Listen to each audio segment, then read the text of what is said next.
Hello friends, welcome to my channel. तो चलिए देखते हैं आज का 15 क्वेश्चन साइंस से, कुछ प्रीवियस और कुछ करंट अफेयर।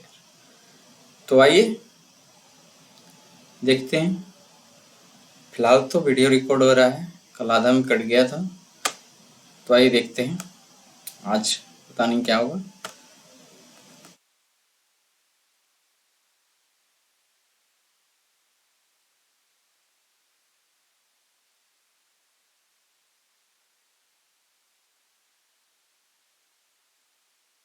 सेट 15 आज हम देखेंगे साइंस में, ठीक है।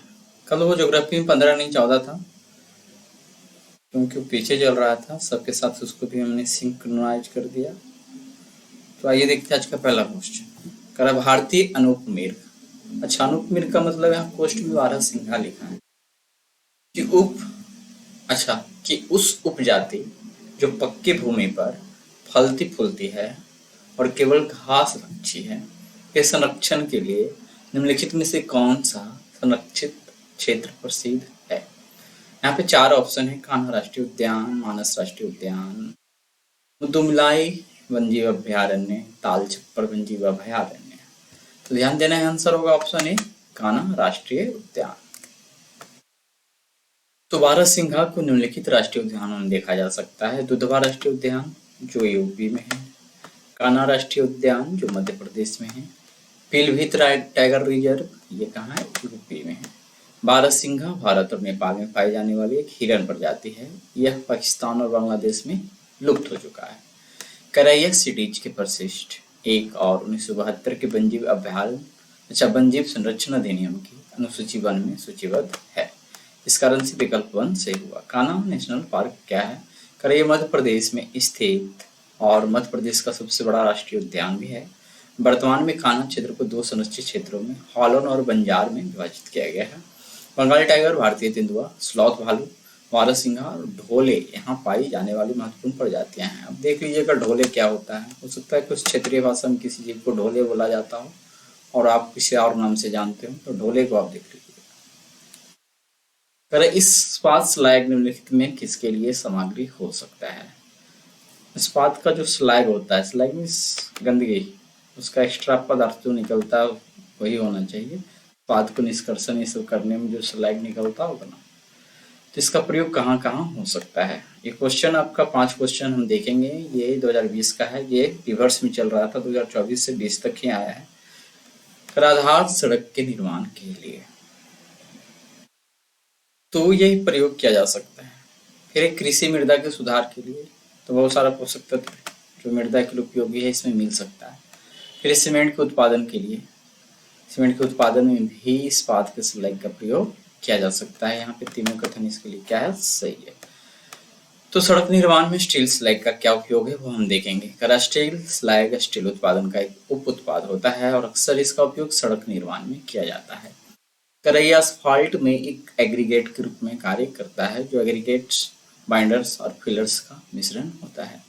सड़क बुनियादी ढांचे में स्टील स्लैग का उपयोग सड़क की मजबूती और स्थायित्व को बढ़ाता है, इसलिए कथन एक सही है।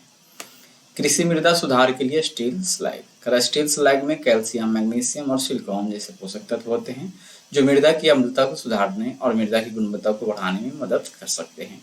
यह सिलिकेट उर्वरक के रूप में भी कार्य करता है, जो पौधों को सिलिकॉन प्रदान करता है, जिससे पौधे की वृद्धि और फसल की पैदावार बढ़ती है। फिर है सीमेंट उत्पादन में स्टील स्लैग। स्टील स्लैग का उपयोग सीमेंट क्लिंकर के निर्माण में कच्चे मिश्रण घटक के रूप में किया जा सकता है, जो पोर्टलैंड स्लैग सीमेंट के निर्माण में ग्रेनुलेटेड ब्लास्ट फर्नेस स्लैग को प्रतिस्थापित करता है। इस उपयोग से न केवल कचरे को कम किया जाता है बल्कि स्थायी निर्माण प्रथाओं में भी दान होता है, इसलिए कथन 3 क्या है, सही है। स्टील स्लैग के गुण क्या होता है? स्टील स्लैग अपने उच्च घनत्व और मजबूती के लिए जाना जाता है, जो इसे निर्माण उद्देश्यों के लिए उपयुक्त बनाता है, विशेष रूप से सड़क आधार बनाने में। इसमें मृदा की सेहत के लिए लाभकारी खनिज भी होते हैं, जो इसे अम्लीय मिट्टी के लिए एक उत्कृष्ट संशोधन बनाते हैं। पर्यावरणीय प्रभाव इसका क्या है? तो निर्माण, कृषि और सीमेंट उत्पादन में स्टील स्लैग का उपयोग औद्योगिक कचरे के पुनर्चक्रण में योगदान देता है। पर्यावरणीय प्रभाव को भी कम करेगा, क्योंकि यदि इसका उपयोग हो जाता है तो और अस्थायी तो कौन सर्वाधिक संभावनीय स्थान है जहाँ कस्तूरी मृग अपने प्राकृतिक आवास में मिलता है? ठीक है, तो यहाँ एक टर्म आया है कस्तूरी मृग, तो एक खास प्रकार का मृग है ये। पर ये पाया कहाँ जाता है जनरली? ठीक है, सबसे सर्वाधिक संभावना वाला स्थान कौन है? तो चार यहाँ पे कथन है: ऑस्कोट वन्यजीव अभयारण्य, गंगोत्री राष्ट्रीय उद्यान, तीन है किशनपुर वन्यजीव अभयारण्य और चौथा है मानस राष्ट्रीय उद्यान। करें नीचे देंगे कोड का प्रयोग कर सही उत्तर चुनिए। तो ध्यान देना है कि ऑस्कोट वन्यजीव अभयारण्य यहाँ पे डबल चुनना है, तो एक है, ठीक है, तो एक और चार है और एक और दो, दूसरा गंगोत्री होना चाहिए। देखते हैं, ऑप्शन यही इसका आंसर होना चाहिए। ठीक है, क्या था, क्या उल्टा पुल्टा हमने इसको देख लिया है। सही उत्तर कस्तूरी मृग, गलत है। कहाँ कहाँ पाया जाता है ये करना था ना। तो अस्कोट वन्यजीव अभयारण्य में तो ये पाया जाता है, ठीक है। हम ऑप्शन किसी और का फिक्स तो नहीं कर दिए, केवल एक तो नहीं था, यहाँ पे दो भी आ गया। कोई बात नहीं, देखते हैं आखिर क्या है। अस्कोट वन्यजीव अभयारण्य भारत में उत्तराखंड राज्य के गांव क्षेत्र में पिथौरागढ़ जिले के पिथौरागढ़ शहर से लगभग 54 किलोमीटर दूर स्थित है। छोटा सा गांव अस्कोट में स्थित है। अस्कोट कस्तूरी मृग अभयारण्य 1986 में स्थापित किया गया था। अस्कोट कस्तूरी मृग क्या है? अभयारण्य लुप्तप्राय कस्तूरी मृग और उसके आवास की रक्षा के लिए बनाया गया था। तो यहाँ पे इसको डार्क करके रखिए, या अभयारण्य तक है एक चीज, ठीक है।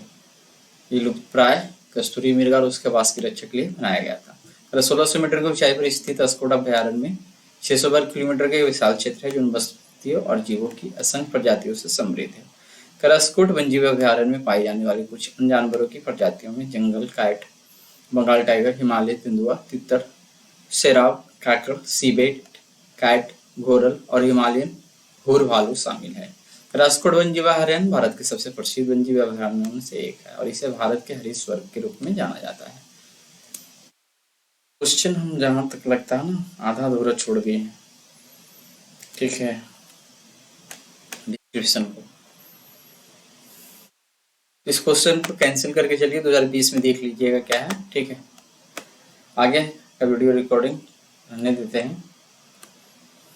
ग्रामीण सड़क निर्माण में पर्यावरणीय दीर्घो उपयोगिता को सुनिश्चित करने अथवा कार्बन पनसी को घटाने के लिए निम्नलिखित में से किसके प्रयोग को अधिक प्राथमिकता दी जाती है? तो क्या बोल रहा है? ग्रामीण सड़क निर्माण में पर्यावरणीय दीर्घ उपयोगिता को सुनिश्चित करने अथवा कार्बन पदचिह्न को घटाने के लिए निम्नलिखित में से किसके प्रयोग को अधिक प्राथमिकता दी जाती है?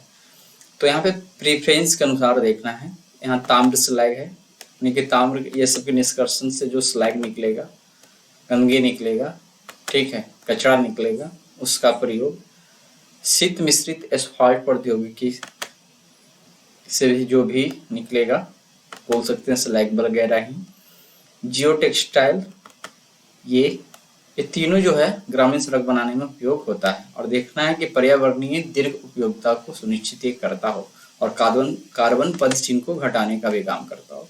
फिर है उष्ण मिश्रित एस्फाल्ट प्रौद्योगिकी, तो इसके बारे में बताया जाता है कि ये ज्यादा प्रीफरेंस नहीं लिया जाता है क्योंकि ये क्या है, कार्बन डाइऑक्साइड ये सब क्या है रिलीज करता है। फिर पोर्टलैंड सीमेंट, तो ये भी कार्बन को रिलीज करने में मदद करता है, मतलब कार्बन फुट पदचिह्न को वो घटाने के जाए क्या करेगा, बढ़ाएगा। तो ये पांचवा यहाँ पे क्या हो जाएगा, गलत। 1, 2 और 3 क्या हो जाएगा, यहाँ पे सही हो जाएगा। चलिए आगे देखते हैं।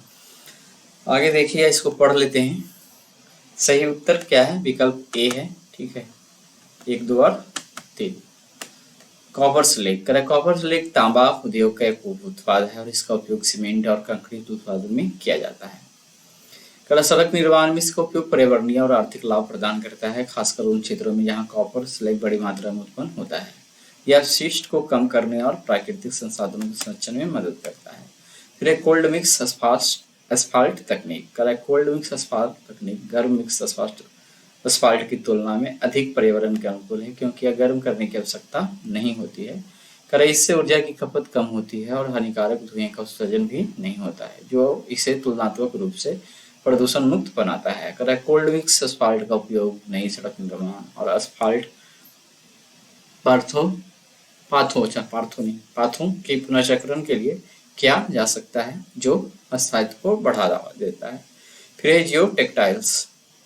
करें जियो टेक्सटाइल्स का उपयोग सड़क निर्माण में मृदा संरचना को सुधारने और जल निकास को सुविधा देने के लिए किया जाता है। कर यह खराब मृदा को स्थिर बनाता है करता है, जिससे कठिन जगहों में सड़क निर्माण संभव हो पाता है।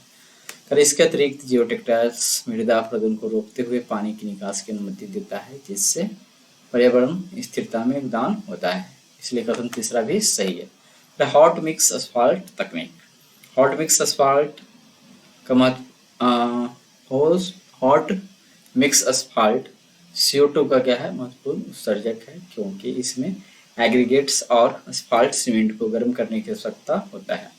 इसका उत्पादन उच्च ऊर्जा खपत से कोल्ड मिक्स तकनीक की तुलना में क्या है कम पर्यावरणीय रूप से स्थायी बनाता है। फिर Portland cement. Portland cement carbon उत्सर्जन में एक प्रमुख योगदान करता है, क्योंकि इसके उत्पादन प्रक्रिया में यानी पोर्टलैंड सीमेंट जो बनाने की प्रक्रिया है उच्च ऊर्जा की आवश्यकता होती है। इसलिए जब कार्बन फुटप्रिंट को कम करने का उद्देश्य होता है तो सड़क निर्माण में इसके उपयोग की सिफारिश नहीं की जाती है। फिर है सड़क निर्माण अच्छा फिर कुछ छूट गया है, एक और था ना, अच्छा नहीं छूटा है, ठीक है। सड़क निर्माण में पर्यावरणीय स्थिरता। Copper slag, cold mix asphalt और जियोटेक्सटाइल जैसी सामग्री का उपयोग न केवल कचरे को कम करता है बल्कि प्राकृतिक संसाधनों का संरक्षण भी करता है और कार्बन